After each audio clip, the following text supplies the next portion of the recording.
तो फिर तो नवाज शरीफ ने भी ठीक किया ना, पाकिस्तानी फादर स्केल के ऊपर तो दुनिया का बेहतरीन पाकिस्तानी फादर है। अपने बच्चों के लिए पूरी दुनिया को उसने खा गया और बच्चों को फ्लैट बना दी। आपके अबू ऐसे करते, आपने उनकी तस्वीरों के ऊपर शायरी करनी थी, ठीक करनी थी ना, कि ऐसा बाप, उसके बच्चे यही कर रहे हैं इस वक्त। क्या बाप है हमारा? 25 करोड़ बंदों से लड़ाई करके पैसे इकट्ठे किए और मेरे लिए फ्लैट बना दी। इसके लिए कुरान पाक का मुअल्लम होने की भी जरूरत नहीं थी, फितरा में गोरों को भी समझ आ गई ये बात। इसी तरह एक यूनिवर्सिटी के स्टूडेंट के सामने नेल्सन मंडेला को बिठाया हुआ था न्यूयॉर्क के अंदर, बड़े बड़े जर्नलिस्ट आए हुए थे, और एक यहूदी ने खड़े होकर कह दिया, पूरी यहूदी लॉबी साइड पे बैठी थी, यूट्यूब करें, मैंने भी यूट्यूब पे देखी है ना, मेरी इतनी उम्र तो नहीं है कि मंडेला का लाइव देखा था मैं, आप भी देखी। तो यहूदी ने खड़े हुए कहा कि mister Mandela, we have given our blood, sweat, money and effort to the movement against the apartheid force. आपको हमने आजादी दिलवाई है पैसे देके, बंदे देके, खून देके, और आप मुंह उठा के यासिर अरफात के पास पहुंच गए। नेल्सन मंडेला ने आगे से क्या जवाब दिया?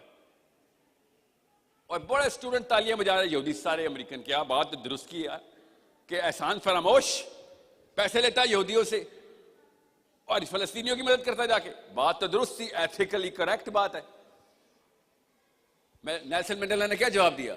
गैर मुस्लिम ने क्या जवाब दिया? हमें शर्म आना चाहिए मुसलमानों को। गैर मुस्लिम ने पता क्या जवाब दिया? कहता अगर आपने ऐसे बंदे को पैसे दिए कि जो जिस जगह पे जाता है उसी जगह के असूल बना लेता है, तो फिर गलत पैसे दिए, पैसे वापस कर देता हूं। मगर अगर आपने मेरी सॉवरेनिटी की स्ट्रगल को पैसे दिए हैं, तो यासिर अरफात भी सॉवरेनिटी की स्ट्रगल ही कर रहा है, वो भी पिस रहा है, उसी तरह की मूवमेंट के अंडर है वो भी, जिस तरीके के अंदर हम थे। मैं अप्रिशिएट ही कर सकता हूं कि आपने एफर्ट की थी। मैं तो समझ रहा था आप असूल को पैसे दे रहे हैं, मुझे क्या पता था आपके वेस्टेड इंटरेस्ट हैं, सियासत कर रहे हैं बैठ के। मैं वो बंदा नहीं हूं जो किसी के सामने जाऊं, जिसके सामने जाऊं उसी तरह का शक्ल बना लूं। I don't change faces based on the person I am talking to. ये नेल्सन मंडेला गैर मुस्लिम सिखा रहा है, क्यों? क्योंकि कोई मुसलमान बचा ही नहीं इस तरह की मिसाल देने के लिए।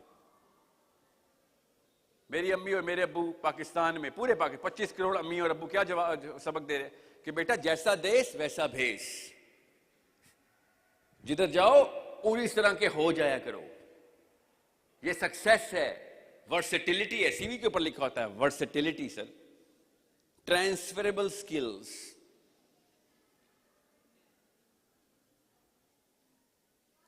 सो जब movement he definition of success से ड्राइव होती है, डेफिनेशन ऑफ सक्सेस मेरी अगर सेंट्रल पिलर किसी और चीज को रखेगी जिसमें सिर्फ और सिर्फ मैं होगा कि माल आ जाए बस, तो फिर तो नवाज शरीफ ने भी ठीक किया ना, पाकिस्तानी फादर स्केल के ऊपर तो दुनिया का बेहतरीन पाकिस्तानी फादर है। अपने बच्चों के लिए पूरी दुनिया को उसने खा गया और बच्चों को फ्लैट बना दी। आपके अबू ऐसे करते, आपने उनकी तस्वीरों के ऊपर शायरी करनी थी, ठीक करनी थी ना, कि ऐसा बाप, उसके बच्चे यही कर रहे हैं इस वक्त। क्या बाप है हमारा? 25 करोड़ बंदों से लड़ाई करके पैसे इकट्ठे किए और मेरे लिए फ्लैट बना दी। नस्लें तर गई। यही है ना हमारे भी मां बाप के जुमले, माने तो सही, नस्लों, अब नस्लों को काम नहीं करना पड़ेगा। ये जुमले नहीं बोल जाते पाकिस्तानी घरों में, नस्लों को काम नहीं करना पड़ेगा अब तो, इसकी तो बैठ के खाएंगी पुश्ते। पाकिस्तानी मर्द हैं, हम सबको पता है। अभी मैं बताता हूं, 2 सवाल मुझसे पूछे, जिसने बेस्ट सवाल किया उसको 3 लाख रुपए महीने की जॉब अभी देता हूं अपनी कंपनी में। देखें कैसा दिमाग चलता है।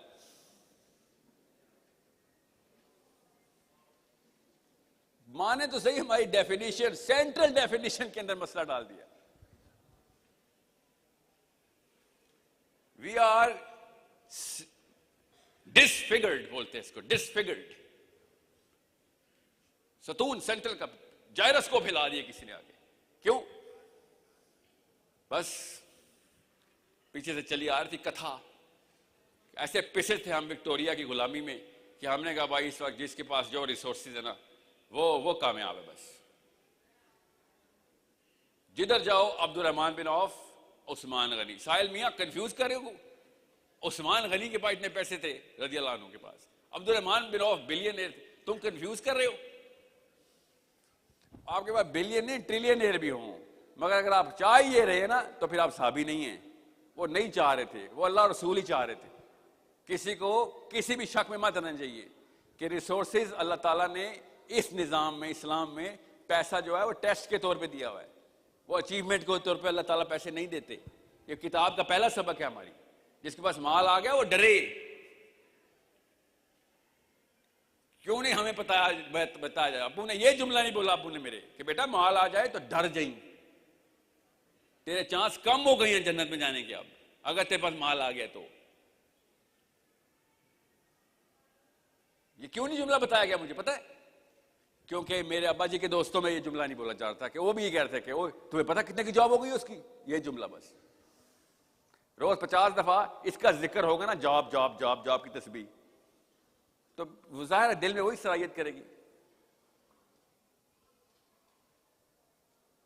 सो एथिक्स की डेफिनेशन कन्फिगर की गई है, लिटरली कन्फिगर। जिस तरह इलेक्ट्रोमैग्नेट नहीं बनाता, वो कॉइल को लपेटा जाता है लोहे के, तो तब कहीं जाके बिजली गुजारी जाए तो मैग्नेट बन जाता है। बिल्कुल ऐसे ही हुआ है। वो जो मैग्नेट और जो मेटल है ना, मेटल, वो हमारा सेंट्रल पिलर है, वो हिला दिया गया। कॉइल तो हमारे पास ज़ाहिर है दुनिया का मामला है, काम काज तो करना पड़ेगा, मगर वो सेंट्रल पिलर जो है वो अल्लाह रसूल नहीं है हमारा। क्योंकि अल्लाह रसूल तो कुर्बानी मांगते हैं, कुर्बानी में तो खून निकालना पड़ता है।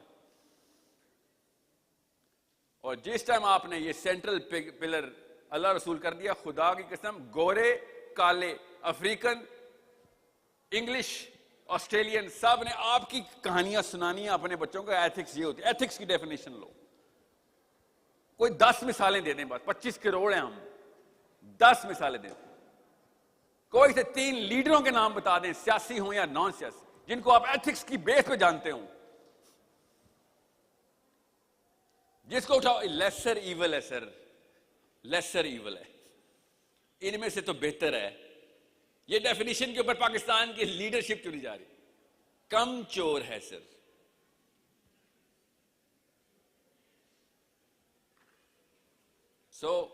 जब डेफिनेशन इस तरह के कल्चर में सराहियत कर जाए तो आप जैसे बच्चों से बात करनी पड़ जाती है। बाबों से उम्मीद खत्म। ये मोटिवेशनल लेक्चर है? बिल्कुल भी नहीं। ये अंदर का जो पिलर है ना, पता कैसे खत्म होगा? आंसुओं के पिघलने से। खुदा की कसम, अपना कैतारसिस करके अकेले में। वो तब होगा जब कुरान सामने खुला होगा कि अल्लाह मैं तेरा सामना करने लगी हूं या करने लगा हूं, तेरे सामने खड़ी हूं मैं, और तू मुझे एक एक मेरे खुलिये का हाल बता रहा होगा कि किस मौके पे क्या सोच के किस वक्त ताबे आ गया था तू, और क्या क्या कुर्बान कर रहा था। मैं अपना नबी कुर्बान कर रहा था उस वक्त, कि यहां पे मना था, नबी इस्लाम ने मना किया, नहीं खैर तौबा कर लूंगा बाद में, इस वक्त जरूरी है। हर गुनाह जस्टिफाइड है हमारा, बिकॉज हमारा सेंट्रल पिलर हिल गया है।